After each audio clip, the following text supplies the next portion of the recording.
Hello folks, my name is Georgios Papadopoulos and welcome to yet another COMNET protocols video. Today we are going to talk about the EtherType field. Note that our source for this video is the IEEE 802.3 standard, where the structure of an Ethernet frame is specified. In our previous video we have seen the Ethernet frame format, where an Ethernet frame starts first with the MAC header, then MAC payload, and it ends with the MAC footer. More specifically, here we have the destination and the source fields, then the length or type field, the payload, and finally the frame check sequence FCS field. In this video, we are going to see how the length or EtherType field coexist. This field can be used for two different purposes, either as a type field or length field. In order to allow Ethernet 2 and IEEE 802.3 frames to be employed over the same Ethernet segment, a unifying standard IEEE 802.3 was specified.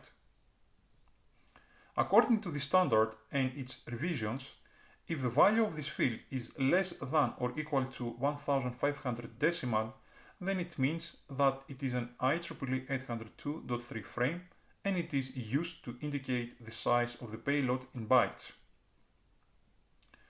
On the other hand, if the value of this field is greater than or equal to 1536 decimal, then it means that it is an EtherType frame and it is used to indicate which protocol is encapsulated in the payload of the frame.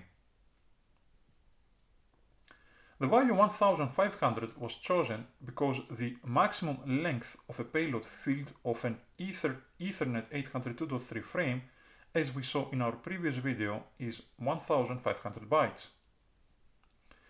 Note that the interpretation of values 1501 to 1535 inclusive is undefined. Last but not least, it is important to mention that when this field is used as EtherType, then the length of the frame is determined by the location of the interpacket gap and valid frame check sequence. To conclude this video, here you can see EtherType values for some notable protocols such as IPv4, IPv6, ARP, and so on. And that's all folks on EtherType field.